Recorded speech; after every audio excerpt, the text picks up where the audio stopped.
Hey, everybody. As you just heard, my name is Matt Tuminello. My pronouns are he, him, and I'm the president and founder of Target10.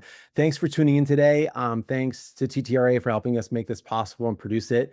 Target10 is a member of IGLTA and since January, a proud member of TTRA. So if I didn't meet you in Charlotte at the last meeting, or if you don't know Target10, we're an LGBTQ plus consumer marketing agency and consultancy. And for 25 years, we've been turning LGBTQ plus cultural intelligence into measurable business results. And at the heart of everything we do, and I'm sure it's the same for you as well, at the center are insights. And we're going to share some of our best thinking with you today that I know you'll find really informative. Your presenter is Matt Wagner, Target10's SVP of Client Services, and truly a trailblazer in LGBTQ plus marketing. Honestly, he's been a leader here at Target10 for almost 2 decades. He knows more about this consumer audience than just about anyone else I know. He's also one of the nicest, smartest guys you'll ever meet. Definitely hit this guy up. Make him buy you a martini at the next TTRA meeting at the bar. He will. Matt, you can expense that. But I'm super lucky I get to work with him every day. Today, Matt's going to share some of his wisdom with you. He's also going to share our agency's framework for engaging and growing with LGBTQ plus travelers, one of the category's most influential audiences. I know it's something all of you have interest in, and I know you're really going to enjoy the presentation. As we go through, my job is question monitor. Feel free to pop any questions you have in the Q&A or the chat. I'll look out for those. We're going to hold time at the end, and we'll do our best to answer as many of them as we can. Of course, you can always reach out to us afterwards with any questions directly. But with that, let me turn it over to my colleague and good friend, Matt Wagner. Thank you so much, Matt. Matt number one. I am, as Matt T noted, Matt number two, Matt Wagner. My pronouns are he, him. And I'm really, really proud and privileged to have been with Target 10 for 19.6 years, I think we're at officially. And as Matt was saying, queer audience intelligence is our home turf. It's where Target 10 has lived for these 2.5 decades. And it's all about building relationships. I think you guys know that more, I think, intensely than even some other segments or categories. Relationships that are lasting, that are meaningful, and that are respectful between our clients, our partners, organizations, and LGBTQ plus audiences. And we do that in 4 key ways that can be seen as a journey or piecemeal, depending on where the partner may or may not be in the journey. Research, insights, obviously core to TTRA. That's the whole purpose of this organization. And everything we do is undergirded by data, research, whether custom, secondary, or a combination of both. And that's what really leads to differentiated strategy that helps consumers and audience members understand what makes you different in a way that's relevant and resonant to them. Creative, of course, that's where it all comes to life. We'll see some really great examples of creative today. And activation, and that could be anything from social media content to digital to events to community partnerships and beyond. It's really about being culturally connected, data forward, in with the out crowd, understanding the ecosystem the same way you all understand your individual ecosystems within tourism organizations and communities. And it's all about studying the people, the human beings, before we plan for platforms, campaigns, or in many cases, trips. You can see the Target 10 team here. We're small but mighty. We're very nimble. I think, like a lot of you all, we're a 5-person, 6-person organization generally. We're also fully remote, scattered across the country. I'm based here in New York City.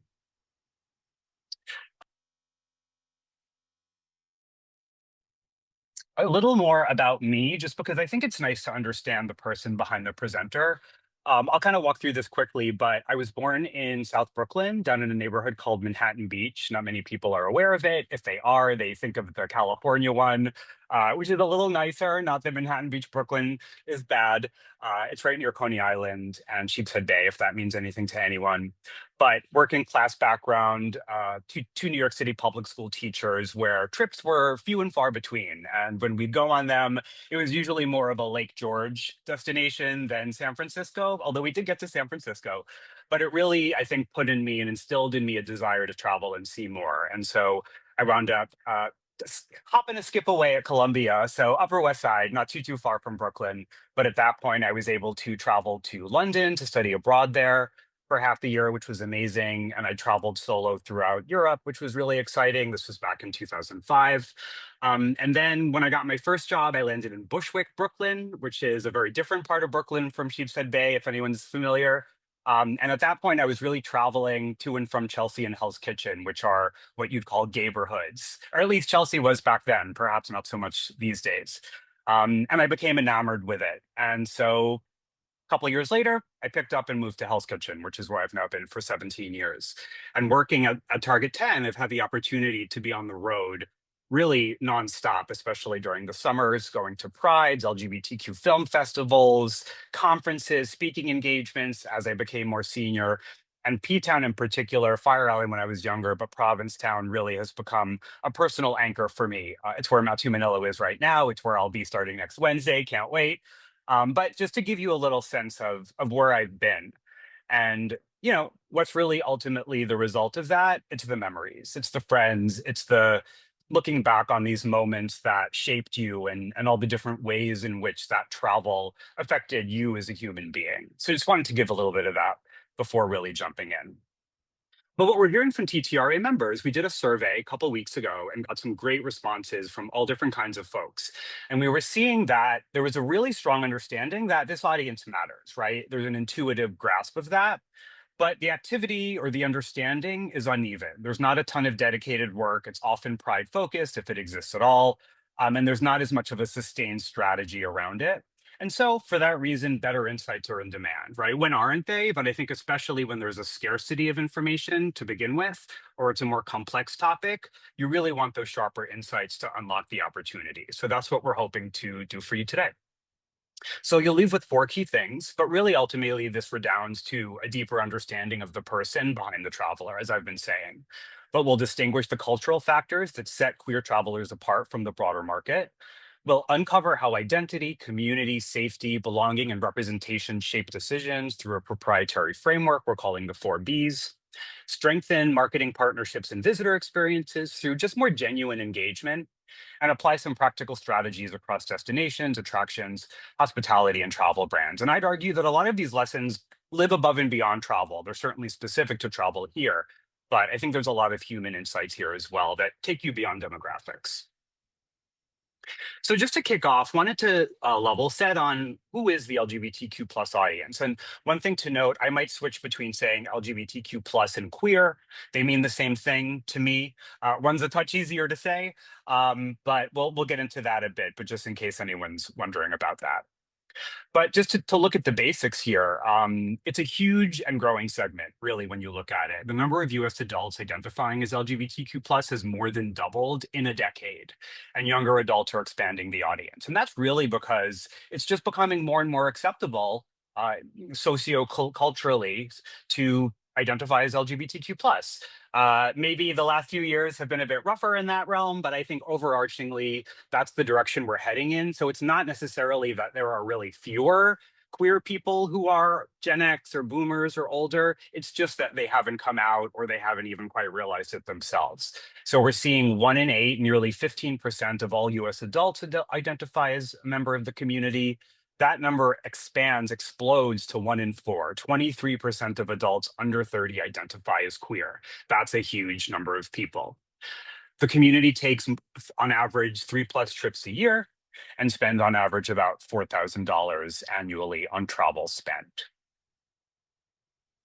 Then when you're kind of thinking about who these people are, you can be a different person depending on the trip and the time of life you take it, right? So you really want to start broad and then zoom in on person, who's traveling, what's their identity, their life stage, what kind of access do they have, their cultural background, the party composition, how are they traveling? Are they solo?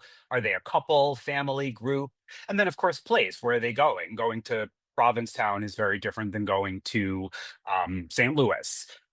And so wanting to keep those aspects in mind. So we'll uncover a bit more about each of those. Starting with the person, right? You want to really focus on the human being and not the archetype of who you think this default traveler is. So contemplating life stages. You might be a Gen Z a member of Gen Z cohort starting a career, you're 24. A millennial forming a family.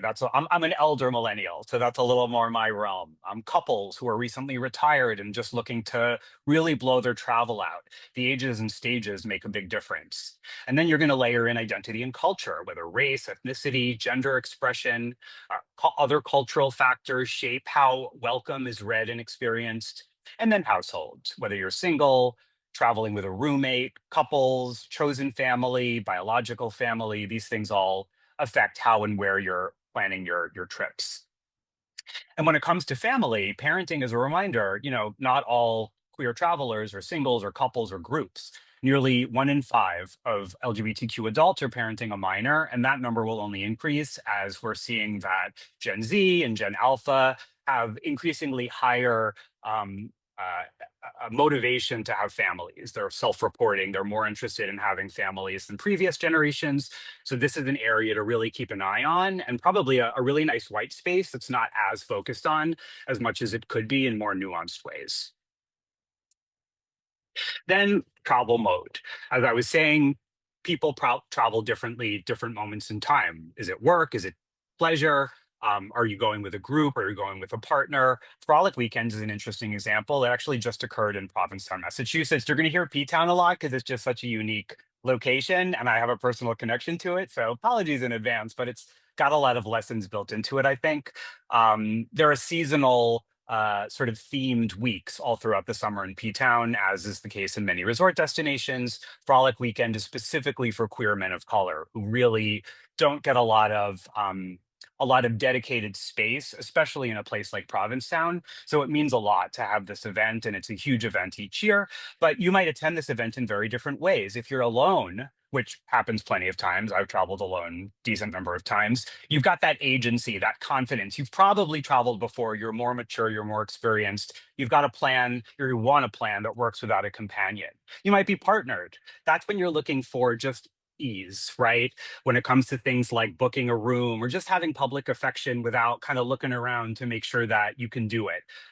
That affects how you're going to think about travel. And then whether you're a family or a group. And something to note here is queer folks and especially gay men travel in groups a lot, including, into their 30s, 40s, 50s.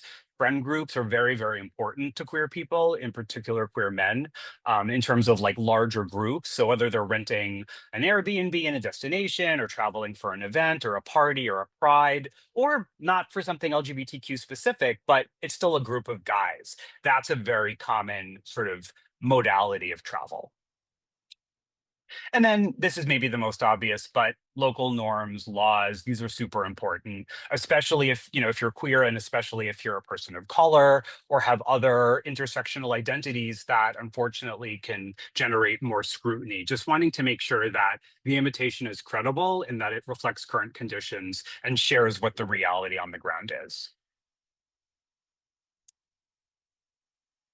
So before we jump into the 4 Bs, I wanted to play a brief clip. Some of you may have seen this, perhaps not. I think it's absolutely fantastic, and it really, I think, beautifully shows the kaleidoscopic nature of the community. Not that everyone in this is necessarily meant to be LGBTQ, but it shows what it's like when you really represent folks in a robust, vibrant way. I am what I am. I don't want praise. I don't want pity. I bang my own drum. Some think it's noise. I think it's pretty. And so what if I love each sparkle and each bangle? Why not try to see things from a different angle? Your life is a sham till you can shout out. I am what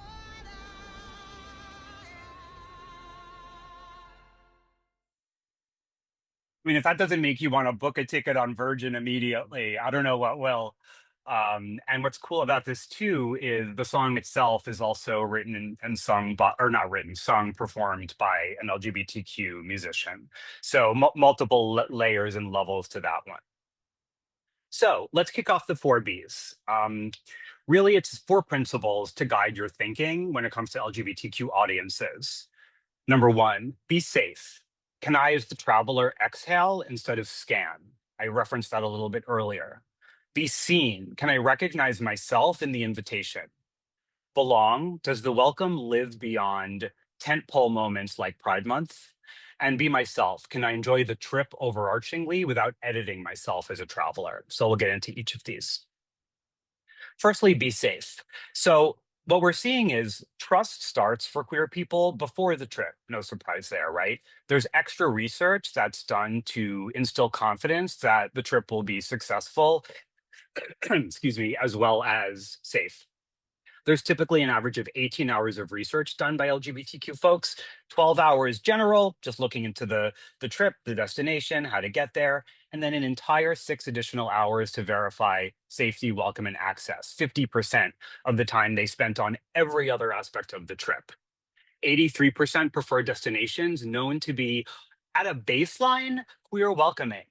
Only about 1 in 5 require a popular LGBTQ hotspot. So that's why I think you don't necessarily need to be New York City or San Francisco. You don't need to be a city that hosts a big gay event.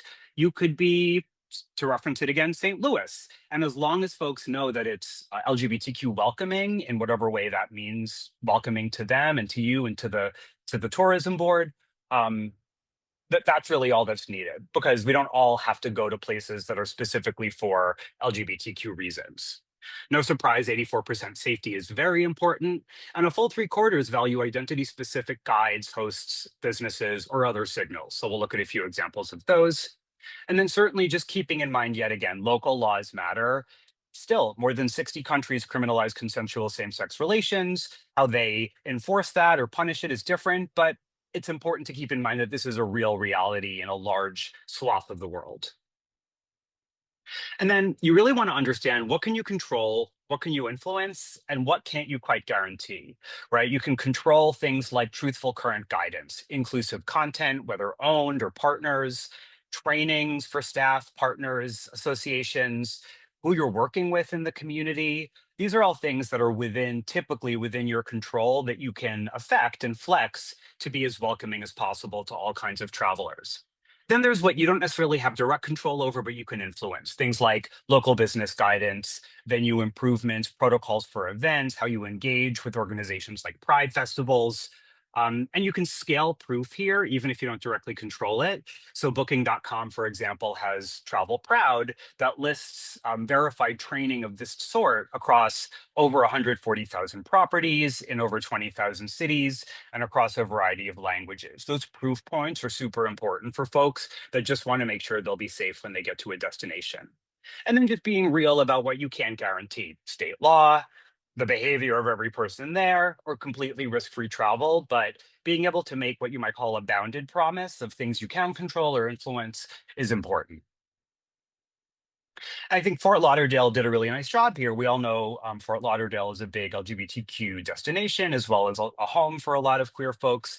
And they created a queer specific travel guide, which of course talks about Wilton Manors, queer owned businesses, landmarks, events that are happening year round, not just Fort Lauderdale Pride. That's a really specific signal to someone who might not be as aware that Fort Lauderdale is so welcoming. That's like an immediate light switch click that sort of makes you feel comfortable to move forward. Next, be seen. This is really just about making sure that queer folks are represented in your advertising, marketing, content, communications, whatever it might be that you're putting out into the world, in ways that are realistic, authentic, and resonant, and not stereotypical or archetypical. And there's real reasons for that, with some super interesting stats. So kind of starting on the left here, among LGBTQ people, nearly 80% notice whether brands understand LGBTQ plus culture.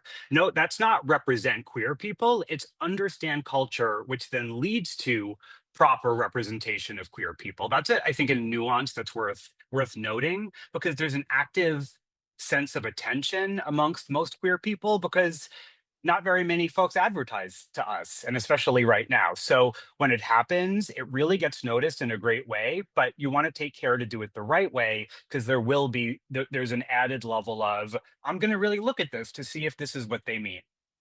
Then, also very interesting, among non-LGBTQ adults, 41% have tried something new because of queer cultural influence. So that's, I mean, that's more than a halo effect. That's nearly half of adults saying that queer influence has moved them in some way, shape, or form. So that's important to keep in mind because the queer community is obviously not a monolith, nor is it siloed.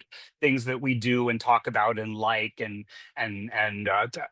tweet about online really expands outwards in ever increasing concentric circles. And then a full three quarters plan more readily when they can see themselves. That may seem obvious, but it's not that often that we see ourselves, especially in ways that are nuanced and real to life. So when you kind of pull all of those things together, it results in an audience that responds really strongly when you do it right, and that response echoes loudly above and beyond the community itself. So as you're kind of looking at, call it creative, whether it's creative content, it could also be copy. It doesn't have to be visuals or images. Does it show range without turning people into an inventory, right? You don't want a Benetton ad. Those were awesome in 1992. But now I think when you kind of show too much of a range, it starts to feel a bit performative or tokenistic.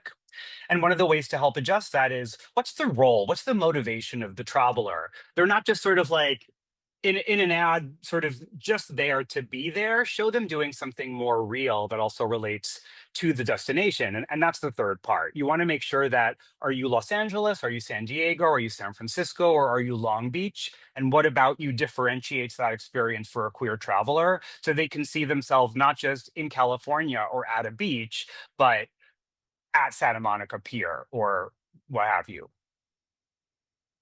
So this is a really cute spot. This is actually not, it's for kayak.com. It came out a few years ago, but what I really love about this is it shows two queer women, a couple, presumably, who are kind of talking about a travel plan in a way that really has nothing to do with the fact that they're lesbians or queer women, but it's made clear in the ad in a way that's authentic, and it's also very funny. I booked our hotel on Kayak.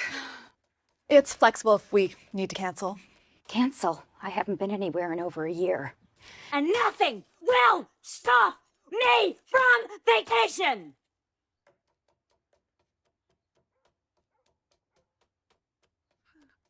No canceling.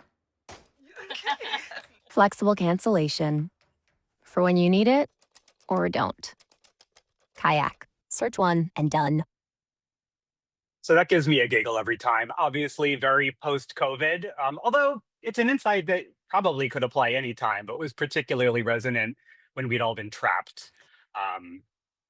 And then a different example that's more of a actually out in real life sort of structure is this really awesome installation that Philly had at Cherry Street Pier. It was this 10-foot tall high TQ plus installation, and TQ plus specifically refers to trans, queer, and the plus can often represent sort of asexual communities.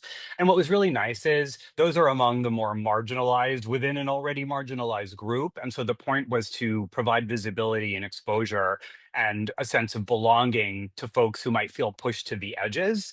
And what's really important here is, even as a cis gay man, that resonates with me. When I see symbols of the community of any kind, it resonates with me. And that tends to be the case back and forth, but especially when the more marginalized folks are centered, that means a lot to me, much more than seeing myself. Next, we're going to focus on belong.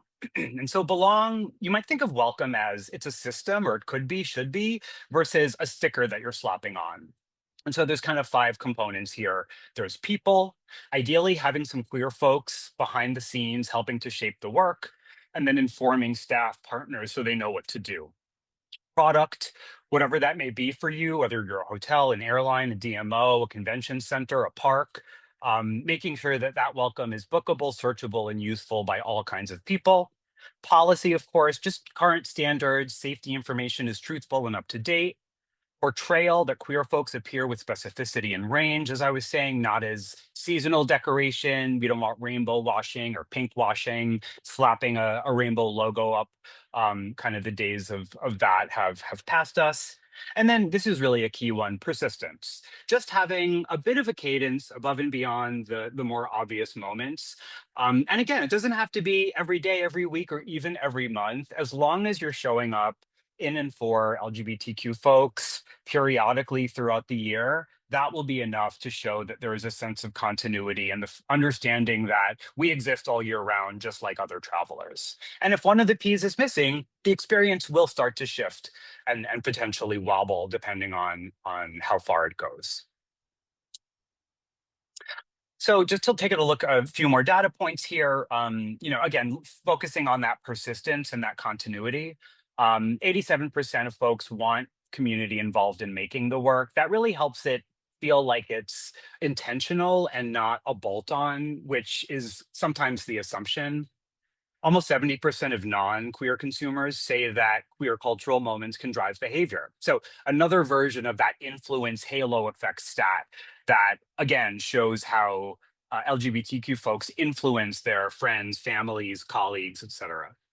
And a nice example is Visit Pennsylvania had a Sorry Not Sorry platform that connected its message to nearly 90 Pride events statewide. And what I like about that is it's not just a focus on some of the bigger markets like Philly or Pittsburgh. It's saying, come out to New Hope Pride, which is actually really nice. I've been to that one. Or other Pride events that aren't in June. Pride organizations exist year round. They have events and programming year round. It was a really nice way to elevate Pride, but in a way that showcased the breadth of events and programming happening across the state, across the year. Another couple of great examples that are more tangible and physical are these visitor centers. Both Philly and New York have literal visitor centers that are open year round.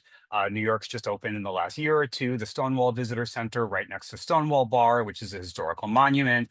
And that provides an awesome, not just a functional space for folks to check out and learn and get guidance, but just knowing it's there, even if you don't go, really helps you understand that these two markets are in it to win it for queer consumers. It just gives you that signal immediately. And it almost, that might be enough to almost to preempt maybe some of that 6 hours of safety searching, which feel less needed when you see something like this. Here's a great spot that I had come across that I think showcases some of these lessons from Colorado. You see that square state on the map? Look again, sunshine, and you'll find that Colorado's sides are anything but straight. We take our drinks a little dirty. We prefer our meals with a twist. We like our spas on the rocks. And we serve up an art scene that is well infused. Come on over and drink it in. Colorado, we only look square. So I love that for a number of reasons, but I think what I particularly like is you see this, it focuses on a modality. She's solo, or could be they're solo. But they meet up with friends briefly. They are uniquely themselves. They signal queer to me, queer woman, but they don't look like a stereotype. And what they're doing is distinctly Coloradan. The scenes they're showing, the way that the person is interacting with the environment. I've, for some reason, been to more cities in Colorado in my life than New York, where I've been living for 42 years. And so I could say with some certainty that really does, like, it shows Colorado in a really beautiful way and in 30 seconds. So coming to the end here, this section is called Be Myself. And this is, even though it's one of the B's, it's also a bit of the culmination of the B's when it's really done right. And this is about enjoying the trip without editing the traveler.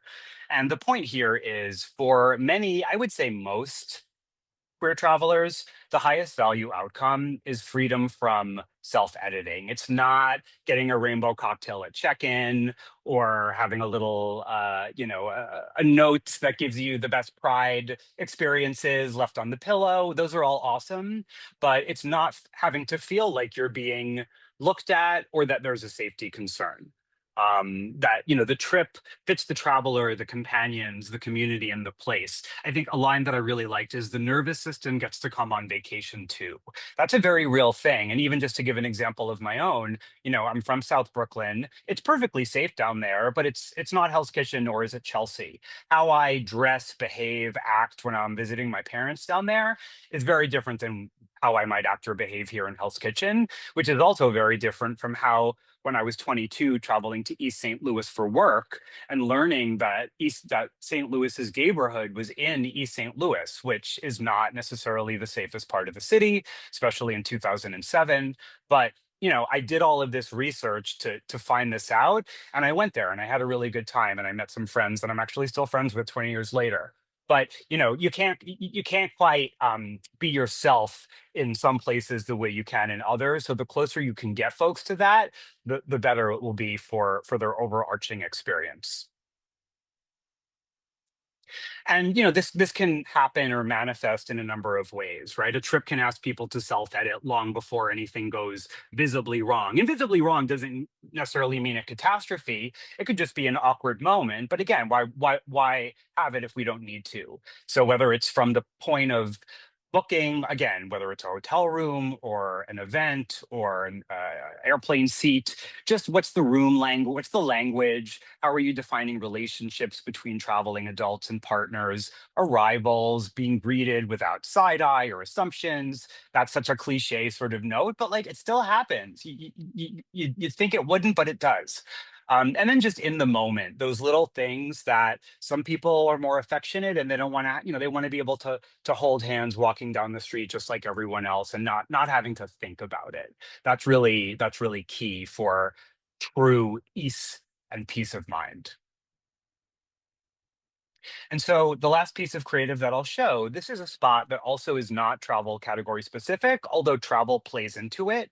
It's also a little older, but I think it really beautifully shows what it means, the importance of being able to breathe a sigh of relief and feel like yourself.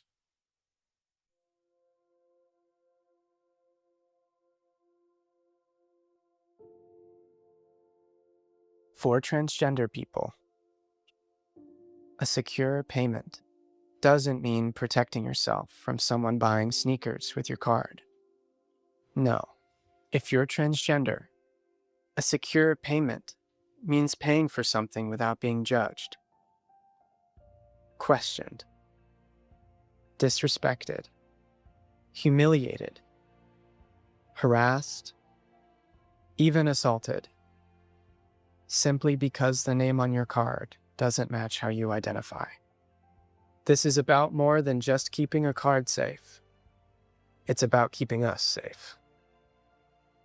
True Name by MasterCard, the first card that allows you to display your chosen name because that's who you truly are.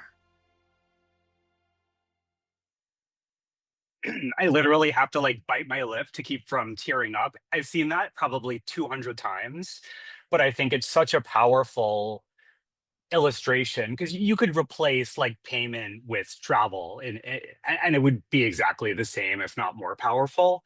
So I've always really appreciated, you know, certainly the feature and the fact that that was something that MasterCard introduced and was adopted by a number of other financial institutions. But it really, I think, drives home the importance of, you know, being and feeling yourself.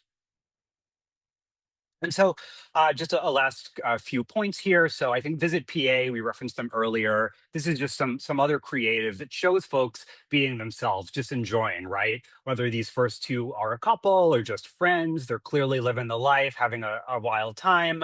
The two mom family, they're just having a vacation just like any other family. It's not about the fact that they're a queer family, that there's two women. They're just enjoying the carnival, right? And they're in an environment that every family belongs in. It's not that you're a gay family and you're a straight family. It's that we're all families just traveling in our own distinct ways. The common thread is that the traveler is the story and not the symbol.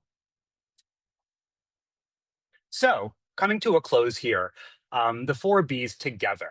You know, when you start to really sort of follow these practices and meet people where they expect to be met, We see that nearly 3/4 of queer consumers introduce people to new brands, products, or cultural moments. That's yet another influence stat, similar but different from the last one, as opposed to about 56% of non-LGBTQ consumers. So there's a increase delta in level of influence, and then 3/4 are likely of queer folks are likely to share a positive travel experience. So again, it's that word of mouth marketing essentially an influence that can have a really nice halo effect if queer folks feel included and that they belong in destinations. So really, in that sense, ultimately cultural fluency is not like a niche play to reach some small group. LGBTQ folks are a giant growing segment, and they influence more than ever before in ways that will only continue to increase. So carry the 4 Bs with you from the invitation to the experience. Be safe, replace reassurance, you'll be fine, with current verifiable proof. Be seen, use specific people, motivations, and trip moments. Belong, build places, programs, and partners people can enter. And be myself, remove the assumptions that force self-editing. And when you have all of these working together in tandem, you'll have an experience that really, really resonates for queer folks.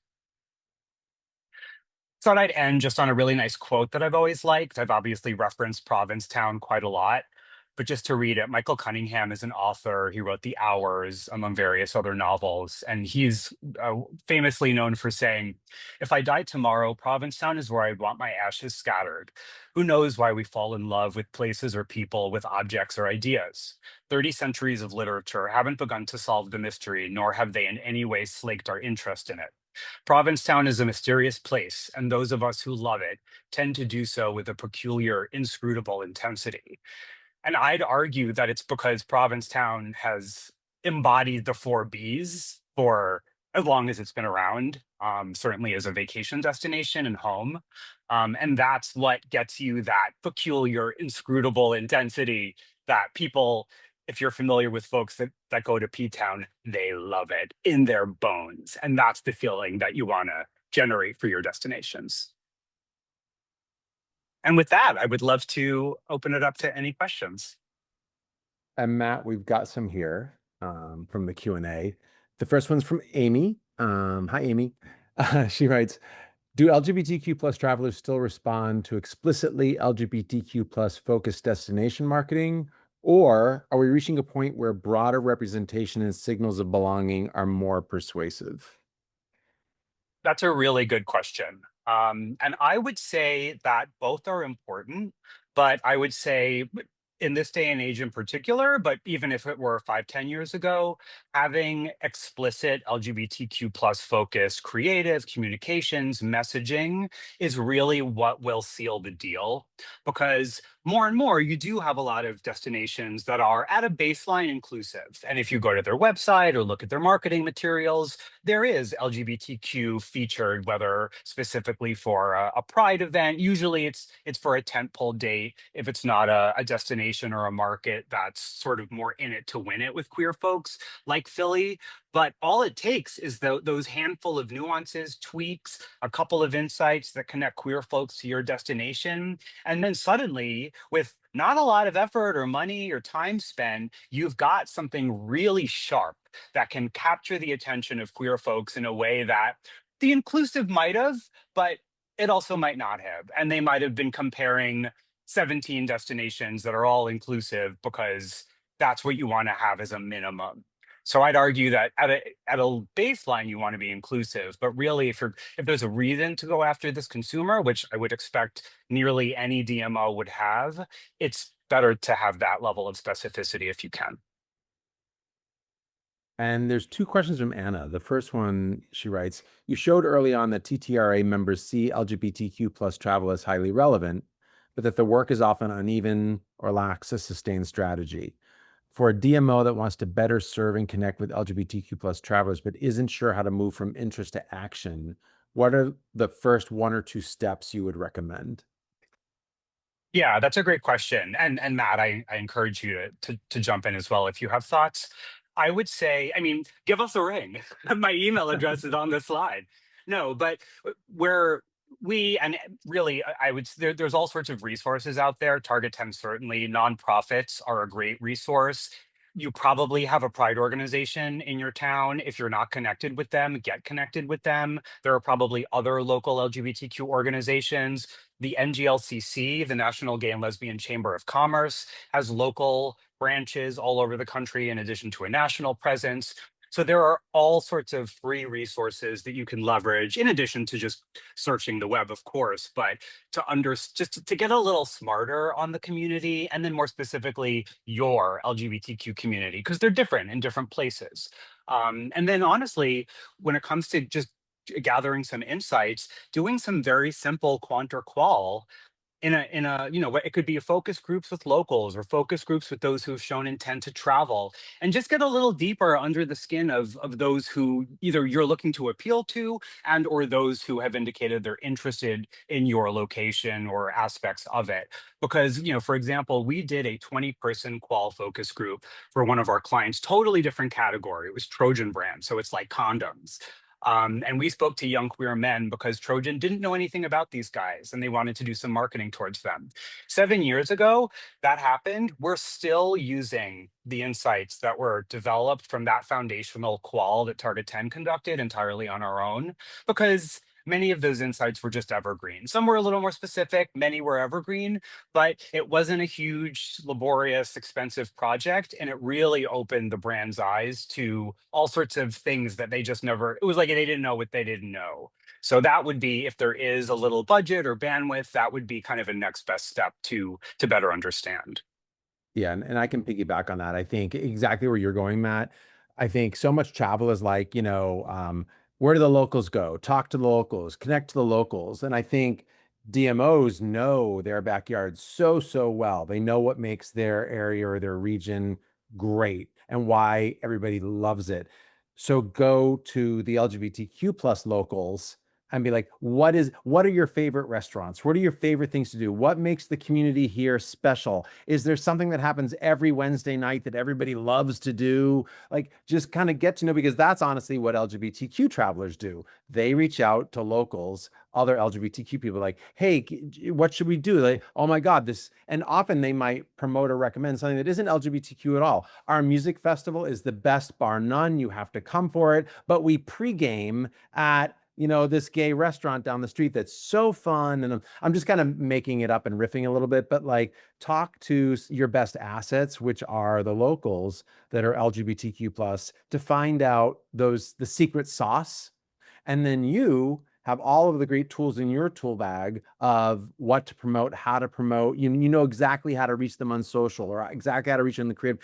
It just all of a sudden makes everything make much more sense and seem a lot easier. Like, oh, right, we just have to connect two dots and we can really make this fly. And we can also maybe leverage some things that we already have. It doesn't always require recreating something from scratch, building something from scratch, which we live in a world where I don't know anybody that doesn't have unlimited budgets, right? Maybe AI companies do, but for the rest of us, we don't. So you don't always have to start from zero, is what I would say. Good point. And then there was one more from Anna. Thinking about Visit Philadelphia TQ plus sign installation, when you talked about making space for communities within the broader LGBTQ plus audience that have historically been less visible. From a travel marketing perspective, how can destinations be more intentional about representing those travelers without slipping into tokenism or treating inclusion like a checklist? Which is a great point. Yeah, really good question. And I would say, not to repeat an answer, but I would say that in particular really should start with talking to those folks in your community. Because generally, when it comes to individuals who are members of the non-dominant category, so if you're a queer Black person, for example, your experience of queerness is probably very different, as I've been indicating in this deck, from queer white folks. And so that's when you really need to hear it from the horse's mouth, so to speak, for any such intersectional sort of community. But then that's also where I think things like social media creators can really come into play. And because that's where you can start looking into queer Black travel creators. Not that there's a gazillion of them, but like there are enough folks these days, influencers and the like, that they kind of represent the depth and breadth of various categories. And just start paying attention. Just watch them, listen and learn the things that the nuances and the insights that you can pick up, not just from the content too, but look at the comments. I know they say don't read the comments when it's about you. If it's not about you, look at the comments, because they are just they're speaking of they're a sandbox of verbatims. Essentially, it's qual. And so if it's an influencer talking about or promoting an event that's an East Indian queer AAPI gathering, you'll get to learn not just about the event that it's happening, but everything around it. How's it being discussed? And those are, I think, a couple of tools you can use to really make sure that you're not showcasing people in ways that are tokenistic. And I would add that people are so queer folks in particular, and especially if you're thinking of like creatives, are so open and interested in partnering with you. You don't even, in addition to talking to people to gather insights and better understanding, you can hire them to do the work. I mean, you could also hire other agencies and whatnot. But if you're just looking for sort of more of a consultant or to design some social posts or some copy, in addition to speaking with folks, you could hire a freelancer essentially. And for probably way less than you'd think, you'll get super rich outputs that you could even have for years to come, potentially. And I'll build on that. It's something that we often say at Target 10 is a lot of marketing that we see out there that's well intentioned, like lives at the surface. It doesn't really go very deep. And speaking to content creators for a minute, because I think that actually is a very valuable tool, like Matt was saying, and there are more than you'd think. I think what can sometimes happen is the same usual suspects of content creators get tapped to partner with a brand or with a destination. And not saying that that's not great, but it's such a rich field that you can probably find really interesting content creators for highly specific topics: music, food, adventure, hiking, urban, whatever it might be, that have like rabid audiences and fan bases that just can, like, they live for all of that stuff. You can work with your social media teams or others to kind of like go below the surface. Don't just pick the top 3 travel influencers. I mean, maybe sometimes, sure, but there's just so much more an inch below the surface of so many more creators that you can work with for probably less money, higher engagement. And it, like Matt, you were saying before, it's going to be almost like a mini research project. Every marketing initiative or social media campaign you do or project with an influencer, because you're going to learn from it. How did their followers react? What did they like the most? What didn't? What kind of fell flat? Like, you're always optimizing in marketing, of course.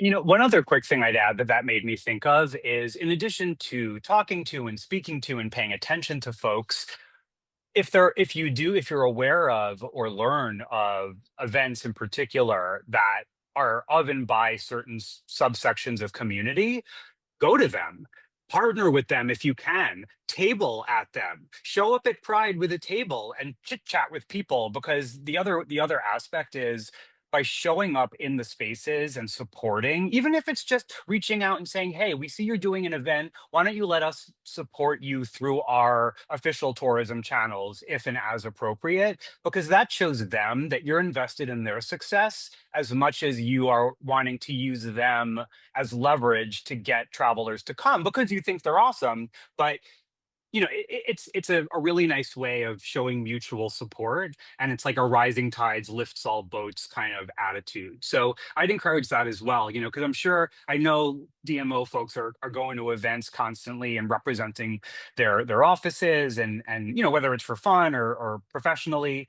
And so maybe just sort of expanding the scope of some of those events to some of these would be an easy way to just get a little more familiar. And Matt, we have a great question from Maddie May. She writes, are you seeing meaningful differences between Gen Z, millennial, and older LGBTQ plus travelers in what they expect from destinations, or how they evaluate whether somewhere feels welcoming? Yeah, there's all sorts of really interesting things there. One very interesting difference that we've seen, and again, I'm going to speak in some generalizations. Obviously, it's not every member of Gen Z or every millennial, but There have been some studies that have shown that millennials like me, who came of age in sort of the aughts and the 2010s when LGBTQ marketing was really exploding. And like, you may remember this moment when every company and brand was making their logo rainbow. That was kind of how millennials consumed marketing and media through a queer lens. And so as a result, a lot of millennials expect there to be more advocacy focus in marketing when it comes to queer people. What's the donation tie-in? Are you partnered with a nonprofit? How are you benefiting the community in an explicit way? It's not necessarily mandatory, but it's just more in their heads of what is expected. Whereas Gen Z, because they didn't know that time really, they were, like little kids at that time, they're more just like, show me what's cool. Show me what's cool first about your brand or your location, your destination, your event, and then show it to me in a queer lens, as opposed to the inverse. So it's a little, I think they all have probably much more activist like hearts and backbones sort of internally and how they manifest themselves. They're not as much, they want to know a brand or a destination is doing right by them, but they're looking for less of an explicit articulation of that. And I think more like what younger people want. They want to know what's fun, what's cool, what's hip. And so that's, I think, some slight distinction. And then, of course, if you're older, more comfortable, more affluent, looking to travel in a more leisurely way, that affects the modality as well, obviously. Whether you can go to a place like P-Town or Fire Island where, even a cheap room's like $450 a night, as opposed to, anywhere else in the country. Those are a few thoughts, Matt. Yeah, and I'll add something, just kind of real-time example from last weekend. I just happened to be chatting with someone that had come to the tip of Cape Cod here in Provincetown with his family and really, really loves coming here, a gay man. And I would say he was an older millennial, but he was saying it's just the distance from where he lives is just a little too far to keep on doing that. And he's like, I'm looking to find like another beach summer vacation for my family. I believe he had 2 kids and a husband. He's like, I want to find a place for my family, but where can I go? And I'm a big fan of Rhode Island. I think it's just one of the most beautiful states, and I love the Narragansett area, and I just find it so beautiful. And I said, oh, you know what? Maybe check out Rhode Island. It's just gorgeous. The kids would have a great time. And his flat out response to me, he kind of looked at me blankly and he said, well, but are there any gay people there? And he wasn't even really trying to be funny. And his point was like, will we have any life? Will we be accepted? Is there anything for it? Like, I need more than just a beautiful beach. I need a reason to believe. And it just struck me that Narragansett, if you're listening, if there was just a little, of course there's gay people there, of course there's culture, if there was just a few more signals for that family to see and say, yeah, actually, you probably could consider that as a great destination for you every summer. It's 2.5 hours closer, it's less expensive, and it's beautiful. And my gut tells me fairly welcoming and inclusive. So that's like one of those easy, didn't seem too difficult to send a flare up, to that family and to probably lots of other travelers like this. So for that family, that traveler, they wanted a very specific cue and signal that it was like welcoming. Others are more like, you know what? I'm about adventure travel. Like, look, I don't want to be dangerous, and I can navigate risk pretty well, but I want to climb that mountain. So I'm going to go and do that myself. And I will, that's my need. So every group has a different need. One is, I want to climb that mountain. Another is, I don't want to be the only one. It's going to depend on who you're talking to. Yeah.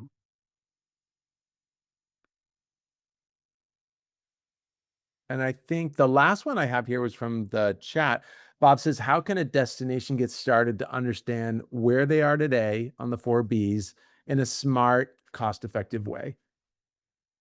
Yeah, that's a great question because sometimes it's not, especially when it's your own property and your own work, it can be hard to assess just where it stands exactly.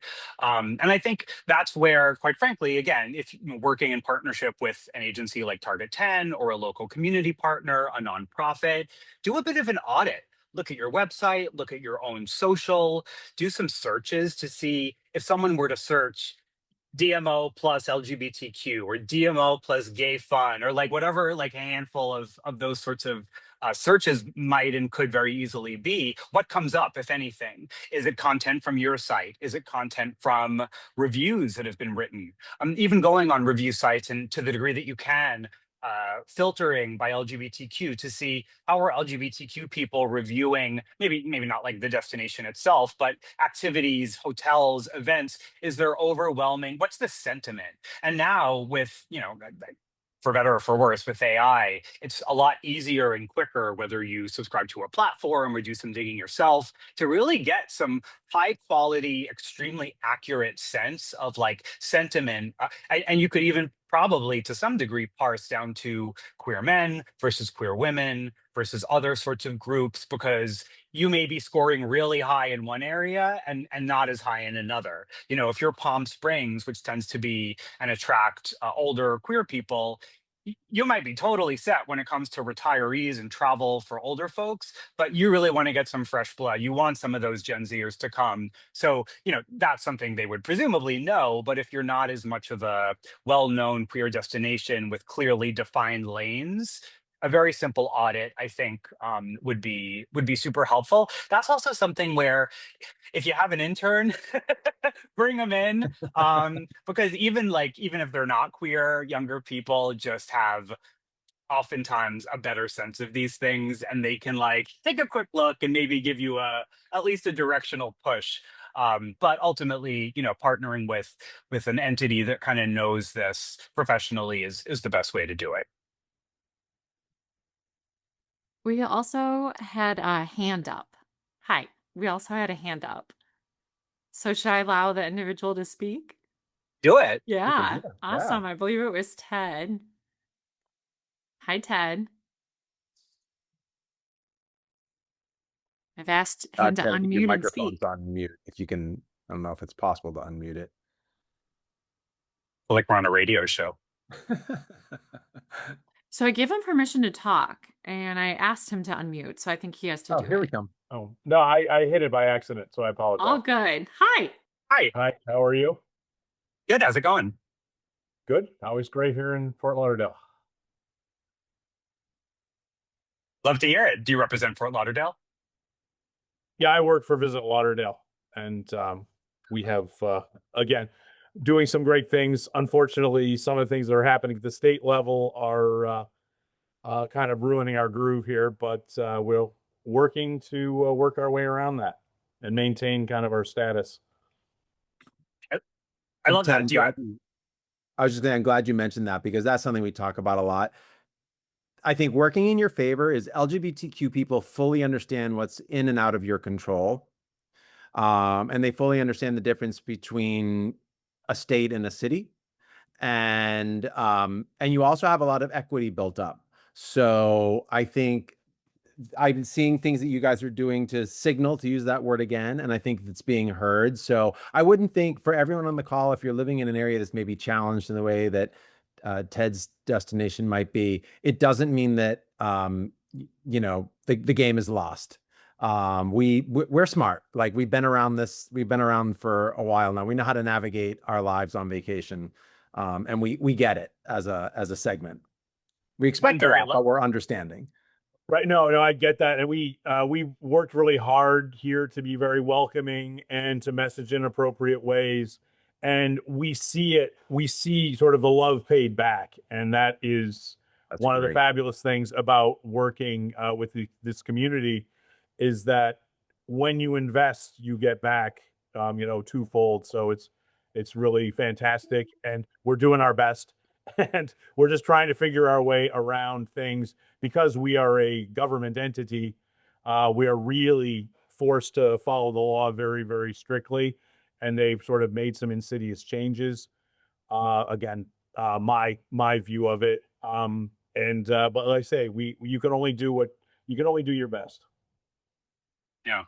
No, I really appreciate that. And honestly, not great note to end on, a word of endorsement from one of the destinations. So Megan, I think we can probably call it the hour, but thank you all so much. This was really, really fun to pull together and talk through, and really appreciate the engaged audience as well. Yeah. Well, thank you both. We truly appreciate you. Wonderful presentation.